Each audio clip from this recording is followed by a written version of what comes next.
Hello दोस्तों, welcome to arts वाला। स्वागत है आप सभी का आज के इस नए वीडियो में। आज हम लोग देखने वाले हैं 12वीं के हिस्ट्री का प्रैक्टिस सेट नंबर 4। इससे पहले हम लोगों ने 3 प्रैक्टिस सेट देख चुके हैं, वो भी 50-50 क्वेश्चन का। अगर आप लोग नहीं देखे हैं तो उसका प्लेलिस्ट चैनल पे बना हुआ है, जाके देखिए। काफ़ी अच्छे तरीके से एनालिसिस के साथ बताया गया है। निश्चित रूप से आप लोगों को काफ़ी हेल्पफुल होगा एग्ज़ाम की दृष्टि से और लास्ट टाइम में रिवीजन के लिए, क्योंकि अपने से जो पढ़िएगा वो अलग बात है और यहाँ जो मैं बता देता हूँ फुल एक्सप्लेनेशन के साथ, ये अलग बात है। तो यहाँ मैं नाम के लिए तो सिर्फ 50 क्वेश्चन ही है, लेकिन अगर गिनिएगा तो कम से कम 100 क्वेश्चन तो ज़रूर पूरा हो जाएगा। तो चलिए, ये काफ़ी ज़रूरी चीज़ है आप लोगों के लिए लास्ट टाइम में रिवीजन के लिए, क्योंकि 22-23 दिन अब से बच गया है।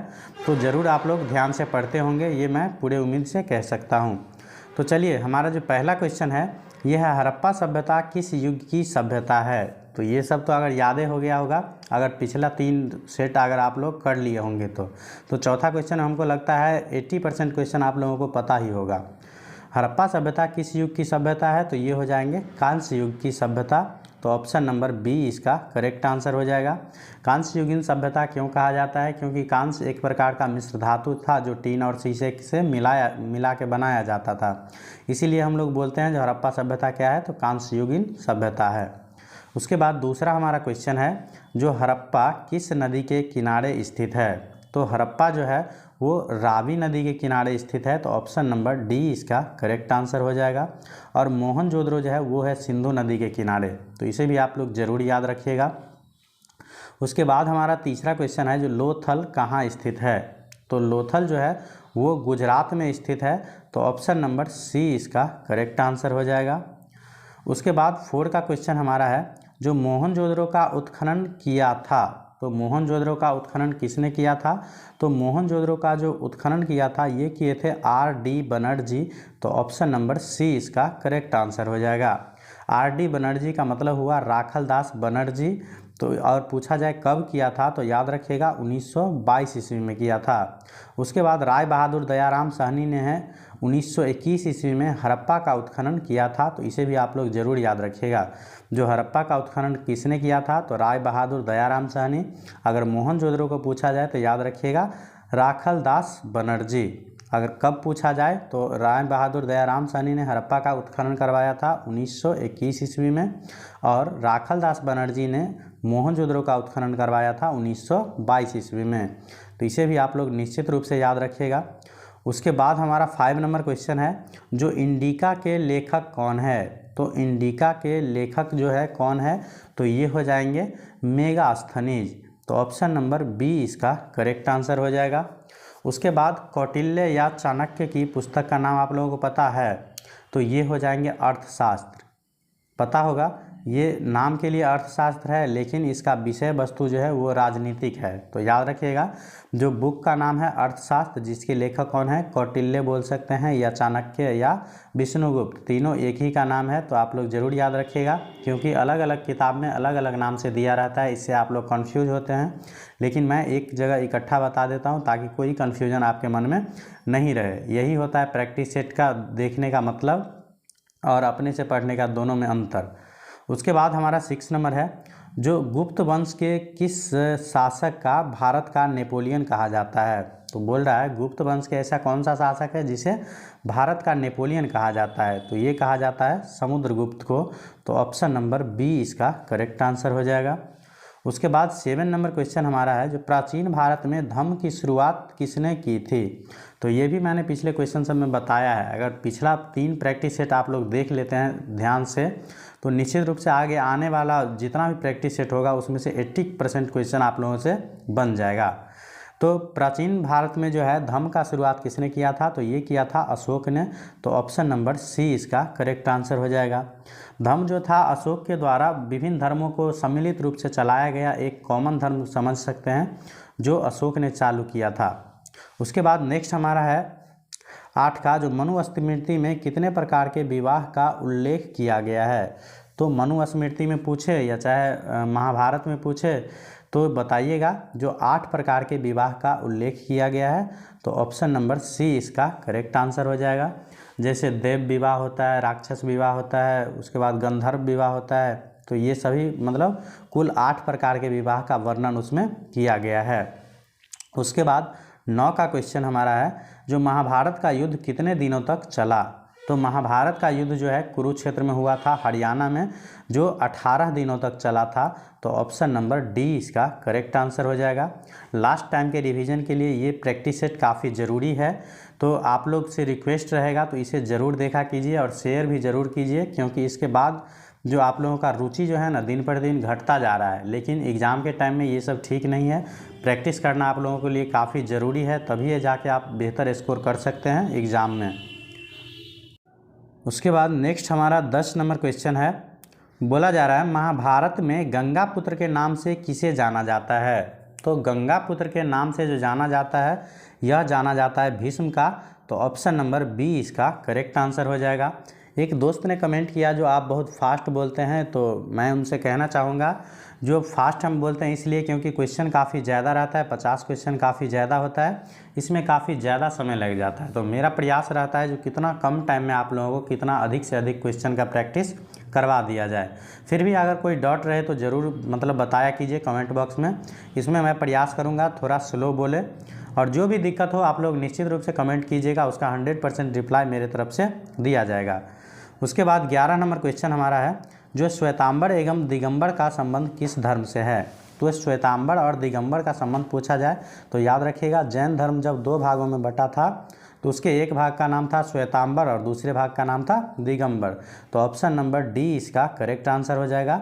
श्वेतांबर और दिगंबर किस धर्म से संबंधित है, तो जैन धर्म से। बौद्ध धर्म जो 2 भाग में बटा था तो उसका एक का नाम था हीनयान और दूसरा का नाम था महायान। तो अगर आप लोगों से पूछा जाए जो हीनयान और महायान किस धर्म से संबंधित है तो वो हो जाएगा बौद्ध धर्म से, और श्वेतांबर और दिगंबर हो जाएगा जैन धर्म से। उसके बाद 12 नंबर क्वेश्चन है, जो चौथा बौद्ध संगीति किस शासक के काल में हुआ था। तो चौथा किसके काल में हुआ था, तो ये हुआ था कनिष्क के काल में, कुंडलवन कश्मीर में। तो ऑप्शन नंबर डी हो जाएगा इसका करेक्ट आंसर। इस प्रकार मैंने पहला बताया था, पहला अजातशत्रु, दूसरा कालाशोक। देखिए पहला हुआ था अजातशत्रु काल में, दूसरा हो गया कालाशोक के टाइम में, तीसरा हो गया अशोक के टाइम में और चौथा हो गया कनिष्क। तो इसे भी आप लोग ज़रूर याद रखिएगा। उसके बाद नेक्स्ट हमारा है 13 नंबर क्वेश्चन, बोला जा रहा है दीन ए इलाही संबंधित है। तो दीन ए इलाही किससे संबंधित है, तो दीन ए इलाही भी एक प्रकार से समझिए धर्म चलाया गया था, ये चलाया गया था अकबर के द्वारा। तो ऑप्शन नंबर सी इसका करेक्ट आंसर हो जाएगा। उसके बाद 14 का है, जो भारत का अंतिम मुगल शासक कौन था। तो भारत का अंतिम मुगल शासक जो था ये था मोहम्मद बहादुर शाह जफर। तो ऑप्शन नंबर डी इसका करेक्ट आंसर हो जाएगा। कहीं कहीं इसका नाम बहादुर शाह द्वितीय भी रहता है, तो उसे आप लोगों को कन्फ्यूज नहीं होना है। उसके बाद नेक्स्ट हमारा 15 है, जो जजिया किससे लिया जाता था। तो मतलब जजिया जो है एक प्रकार का कर था, वो पूछा जा रहा है किससे लिया जाता था। तो ये लिया जाता है जिम्मियों से, मतलब पूजा पाठ जो करते हैं ना उस प्रकार वाले से लिया जाता था। तो ऑप्शन नंबर डी इसका करेक्ट आंसर हो जाएगा। उसके बाद नेक्स्ट हमारा 16 का, जो किताब उर रेहला में किसका यात्रा वृत्तांत है। तो किताब उर रेहला जो है किसका यात्रा वृत्तांत है, तो ये हो जाएंगे इब्न बतूता का। तो ऑप्शन नंबर सी इसका करेक्ट आंसर हो जाएगा। अलबरूनी का किताब आप लोगों को पता है, किताब उल हिंद या तहकीक ए हिंद जिसे बोलते हैं, तो उसे भी आप लोग ज़रूर याद रखिएगा। ये सब काफ़ी इंपॉर्टेंट क्वेश्चन है आप लोगों के बोर्ड एग्जाम के लिए भी। उसके बाद 17 का हमारा क्वेश्चन है, तंबाकू का सेवन सर्वप्रथम किस सम्राट ने किया था। तो तंबाकू का सेवन जो सर्वप्रथम किया था ये किया था अकबर ने। तो ऑप्शन नंबर डी इसका करेक्ट आंसर हो जाएगा। और तंबाकू पर प्रतिबंध किस मुगल शासक ने लगाया था, अगर पिछला वीडियो आप लोग देखे होइएगा तो मैंने बताया है, तो अगर पता हो तो कमेंट में ज़रूर बताइएगा जो तंबाकू का प्रतिबंध किसने लगाया था। उसके बाद नेक्स्ट हमारा 18 नंबर क्वेश्चन है, जो अलबरूनी किसके साथ भारत आया था। तो अलबरूनी जो है वो मोहम्मद गजनी के साथ भारत आया था। तो ऑप्शन नंबर सी इसका करेक्ट आंसर हो जाएगा। उसके बाद 19 नंबर क्वेश्चन है, जो प्रसिद्ध विरूपाक्ष मंदिर कहाँ स्थित है। तो प्रसिद्ध विरूपाक्ष मंदिर जो है ये हम्पी में स्थित है। तो ऑप्शन नंबर ए इसका भी करेक्ट आंसर हो जाएगा। उसके बाद हमारा 20 का, जो आयंगर व्यवस्था संबंधित थी। तो आयंगर व्यवस्था जो संबंधित है किससे है, तो ये हो जाएगा विजयनगर साम्राज्य से। तो ऑप्शन नंबर बी इसका करेक्ट आंसर हो जाएगा। उसके बाद हमारा है 21 का, जो विजयनगर का महानतम शासक कौन था, मतलब विजयनगर साम्राज्य जो था उसका सबसे महान शासक कौन था, तो ये हो जाएगा कृष्णदेव राय। तो ऑप्शन नंबर बी इसका करेक्ट आंसर हो जाएगा। उसके बाद हमारा है 22 का, जो कबीर के शिष्य थे, तो कबीर के शिष्य कौन थे, तो ये हो जाएंगे रामानंद, मतलब कबीर शिष्य थे, मतलब कबीर किनके शिष्य थे, तो ये हो जाएंगे रामानंद के शिष्य थे। तो ऑप्शन नंबर सी इसका करेक्ट आंसर हो जाएगा। उसके बाद 23 का है, जो उत्तर भारत में भक्ति आंदोलन का आरंभ किस संत ने किया था, तो उत्तर भारत में जो है भक्ति आंदोलन का शुरुआत जो किया था ये किए थे रामानंद ने। तो ऑप्शन नंबर ए इसका करेक्ट आंसर होगा। उसके बाद हमारा 24 का, जो सर्वप्रथम विजयनगर की यात्रा पर आने वाला विदेशी यात्री कौन था, तो विजयनगर की यात्रा पर आने वाला जो पहला विदेशी था ये था निकोली कोंटी। तो ऑप्शन नंबर ए इसका करेक्ट आंसर होगा। उसके बाद हमारा 25 का, जो बीजक में किसके उपदेश संग्रहित है, तो बीजक में किसके उपदेश संग्रहित है, पिछला क्वेश्चन में मैंने आप लोगों को कमेंट में बताने के लिए बताया था, तो ये हो जाएंगे कबीर का। तो ऑप्शन नंबर ए इसका करेक्ट आंसर हो जाएगा। कुछ हमारे साथियों ने कमेंट जरूर किया था, जो बीजक जो है वो कबीर के उपदेशों को संग्रहित है, तो उसको थैंक यू दिल से। उसके बाद है 26 का, जो निजामुद्दीन औलिया किस सूफी सिलसिले से संबंधित है, तो निजामुद्दीन औलिया जो है ये चिश्ती संप्रदाय से संबंधित है। तो ऑप्शन नंबर ए इसका भी करेक्ट आंसर हो जाएगा। उसके बाद हमारा 27 का, जो तहकीक ए हिंद, अभी जस्ट मैंने बताया है किताब उल हिंद या तहकीक ए हिंद किसमें किसका यात्रा वृत्तांत लिखा गया है, तो अभी जस्ट मैंने बताया था ये है अल-बरूनी का। तो ऑप्शन नंबर ए इसका करेक्ट आंसर हो जाएगा। ये अरबी भाषा में इन्होंने अपना यात्रा वृत्तांत लिखा था, तो इसे भी आप लोग याद रखिएगा। उसके बाद है मेगास्थनीज कौन था, तो मेगास्थनीज जो है ये कौटिल्य का लगभग क्या था, राजदूत था। तो ऑप्शन नंबर सी इसका करेक्ट आंसर हो जाएगा।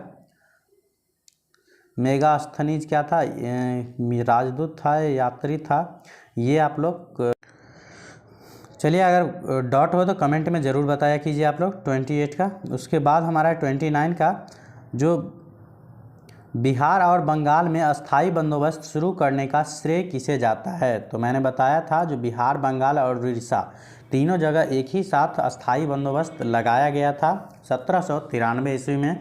तो ये पूछ रहा है किसके द्वारा लगाया गया था, तो ये लगाया गया था लॉर्ड कॉर्नवालिस के द्वारा। तो ऑप्शन नंबर ए इसका करेक्ट आंसर हो जाएगा। उसके बाद 30 का है, जो भारत आने वाले प्रथम यूरोपीय कौन थे, तो पता होगा आप लोगों को वास्को डी गामा आए थे भारत में सबसे पहले, जो एक पुर्तगाली थे। तो भारत आने वाला प्रथम यूरोपियन कौन थे, तो ये हो जाएंगे पुर्तगाली। तो ऑप्शन नंबर ए इसका करेक्ट आंसर हो जाएगा। उसके बाद हमारा है 31 का, जो कलकत्ता में सर्वोच्च न्यायालय की स्थापना कब की गई थी, तो ये किया गया था 1773 ईस्वी में। तो ऑप्शन नंबर बी इसका करेक्ट आंसर हो जाएगा। अगर पटना का पूछा जाए तो 1916 ईस्वी में याद रखिएगा। सर्वोच्च मतलब उच्च न्यायालय, पटना उच्च न्यायालय है, कलकत्ता वाला सर्वोच्च न्यायालय का पूछ रहा था, तो याद रखिएगा।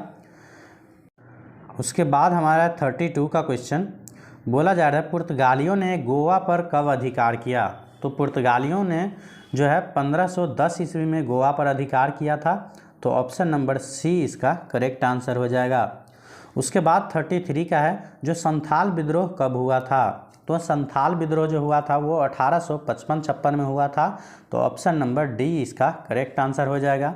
अगर संथाल विद्रोह का नेता आप लोगों को पता है तो कमेंट में ज़रूर बताया कीजिए। मैं जो कमेंट करने के लिए बोलता हूं, अगर आप लोगों को पता रहे तो निश्चित रूप से बताया कीजिए। कमेंट करने में कोई चार्ज नहीं लगता है आप लोगों को।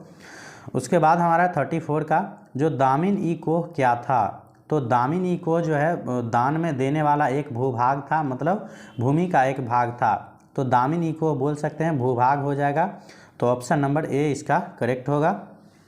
उसके बाद हमारा 35 का, जो लखनऊ में 1857 के विद्रोह का नेतृत्व कौन किया था, तो लखनऊ से जो 1857 के विद्रोह का नेतृत्व किया था वो पूछा जा रहा है आप लोगों से, जो किसने किया था, तो पता होगा लखनऊ से कौन था, तो बेगम हजरत महल। तो ऑप्शन नंबर बी इसका करेक्ट आंसर हो जाएगा।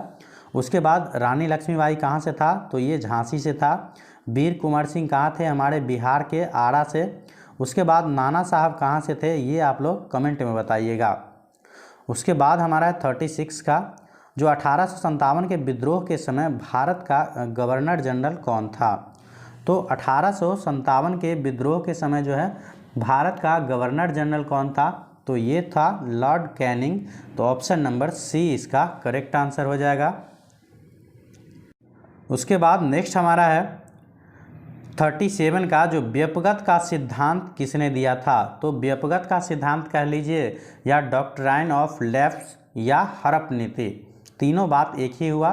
तो ये दिया था डलहौजी ने। तो ऑप्शन नंबर बी इसका करेक्ट आंसर हो जाएगा। अगर सहायक संधि पूछा जाए तो याद रखिएगा सहायक संधि वेलेजनी ने दिया था। अगर व्यपगत के सिद्धांत पूछा जाए या डॉक्ट्राइन ऑफ लैप्स पूछा जाए या हड़प की नीति पूछा जाए तो ये दिया था डलहौजी ने। उसके बाद 38 का है, जो विक्टोरिया टर्मिनस किस शैली की इमारत है। तो विक्टोरिया टर्मिनस जो है किस शैली का उदाहरण है, तो ये हो जाएगा इंडो सार्सोनिक शैली। तो ऑप्शन नंबर सी इसका करेक्ट आंसर हो जाएगा। उसके बाद नेक्स्ट हमारा है 39 का, जो गेटवे ऑफ इंडिया का निर्माण कब हुआ था। तो पता होगा गेटवे ऑफ इंडिया का निर्माण जो हुआ था ये हुआ था मुंबई में। और कब हुआ था, तो 1911 ईस्वी में। तो ऑप्शन नंबर बी इसका करेक्ट आंसर हो जाएगा। उसके बाद हमारा है 40 का, बोला जा रहा है निम्नलिखित में से कौन सा एक आंदोलन दांडी मार्च से शुरू हुआ था। तो दांडी मार्च जो हुआ था 1930 ईस्वी में, और इससे जो आंदोलन प्रारंभ हुआ था ये हुआ था सविनय अवज्ञा आंदोलन। तो ऑप्शन नंबर बी इसका करेक्ट आंसर हो जाएगा। उसके बाद हमारा 41 का, जो महात्मा गांधी ने पहला आंदोलन कहाँ शुरू किया था। तो महात्मा गांधी जब 1915 ईस्वी में दक्षिण अफ्रीका से लौटे थे तो 1917 ईस्वी में जो है चंपारण में उन्होंने अपना पहला आंदोलन किया था। तो ऑप्शन नंबर बी इसका करेक्ट आंसर हो जाएगा। चंपारण बिहार का एक जिला है, इसे भी आप लोग याद रखिएगा। उसके बाद हमारा 42 का, जो असहयोग आंदोलन कब प्रारंभ हुआ था। तो असहयोग आंदोलन जो हुआ था ये हुआ था 1920 ईस्वी में। तो ऑप्शन नंबर बी इसका करेक्ट आंसर हो जाएगा। उसके बाद 43 का है, जो साइमन कमीशन भारत कब आया था। तो साइमन कमीशन जो है ये भारत आया था फरवरी 1928 में। तो ऑप्शन नंबर बी इसका करेक्ट आंसर हो जाएगा। उसके बाद हमारा 44 का, जो 1919 के अधिनियम को कहा जाता है। तो 1919 के अधिनियम को क्या कहा जाता है, तो ये आप लोग बताइएगा हमें। 44 का हमारा क्वेश्चन है, जो 1919 के अधिनियम को क्या कहा जाता है, तो ये कहा जाता है मॉन्टेस्क्यू चेम्सफोर्ड सुधार। तो ऑप्शन नंबर सी इसका करेक्ट आंसर हो जाएगा। और मार्ले मिंटो सुधार बोला जाता है 1909 के अधिनियम को। तो याद रखिएगा आप लोग 1919 के अधिनियम को मॉन्टेस्क्यू चेम्सफोर्ड सुधार और 1909 के अधिनियम को कहा जाता है मार्ले मिंटो सुधार। उसके बाद 45 का है, जो जालियांवाला बाग हत्याकांड कब हुआ था।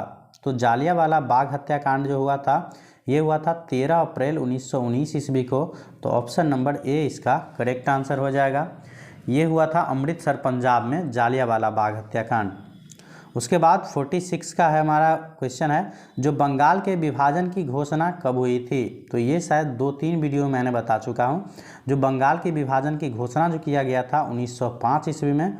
तो ऑप्शन नंबर ए इसका करेक्ट आंसर हो जाएगा। अगर पूछा जाए बंगाल विभाजन की घोषणा को वापस कब लिया गया या बंगाल विभाजन को रद्द कब किया गया, तो ये किया गया था 1911 ईस्वी में। तो इसे भी आप लोग ज़रूर याद रखिएगा। उसके बाद 47 का हमारा है, जो पाकिस्तान शब्द किसने दिया था। तो पाकिस्तान शब्द ये भी आप लोगों को पता होगा किसने दिया था, तो ये दिया था चौधरी रहमत अली। तो ऑप्शन नंबर सी इसका करेक्ट आंसर हो जाएगा। उसके बाद हमारा 48 का, बोला जा रहा है भारतीय राष्ट्रीय कांग्रेस की पहली महिला अध्यक्ष कौन थी।